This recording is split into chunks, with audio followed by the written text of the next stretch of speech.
SM alias Simpatri diduga berbohong pada lelaki asal Kabupaten Pinrang, Sulawesi Selatan, Sulsel, yang hendak menikahinya.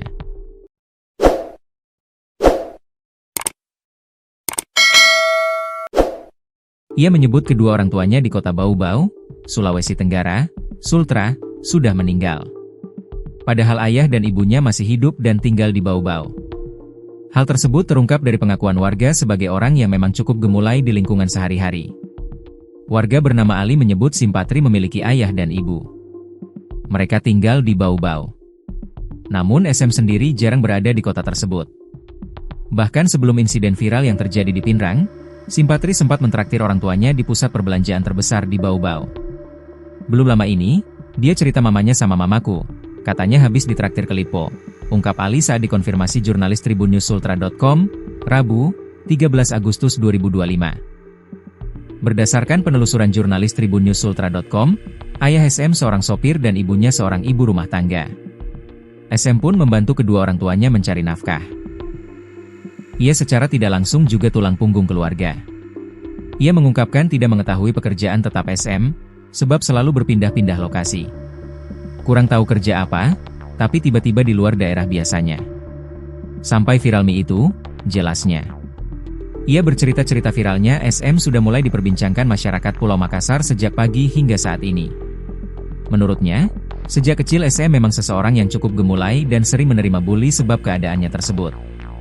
Dilansir dari tribuntimur.com, pria bernama Simpatri, 25, diamankan pihak kepolisian. Ia ditangkap usai diduga melakukan penipuan identitas dengan korbannya yang berada di Pinrang. Simpatri nyaris menikah dengan lelaki di Pinrang, Sulsel namun identitasnya terungkap. Pria asal desa Sukanaeo, Kokalukuna, Bau-Bau, babak belur di masa warga usai berpura-pura menjadi wanita demi dinikahi R. Simpatri mengaku namanya adalah Widya. Keduanya berkenalan lewat TikTok. Lalu berpacaran dan berencana menikah. Keduanya berencana menikah di Desa Baseang, Kecamatan Lembang, Pinrang, Selasa, 12 Agustus 2025, kemarin. Hal tersebut disampaikan Kapolsek Lembang, Ibtu Ridwan Mustari kepada tribun-timur.com, Rabu, 13 Agustus 2025. Kedekatan pun semakin intens.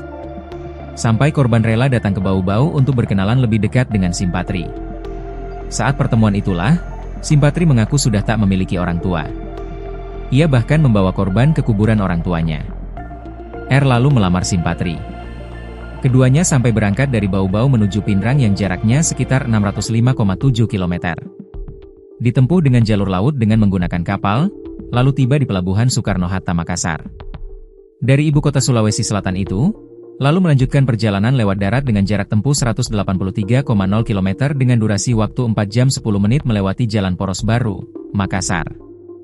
Setelah di Pinrang keduanya musyawarah dan ditentukan tanggal pernikahan pada Selasa kemarin, ungkapnya.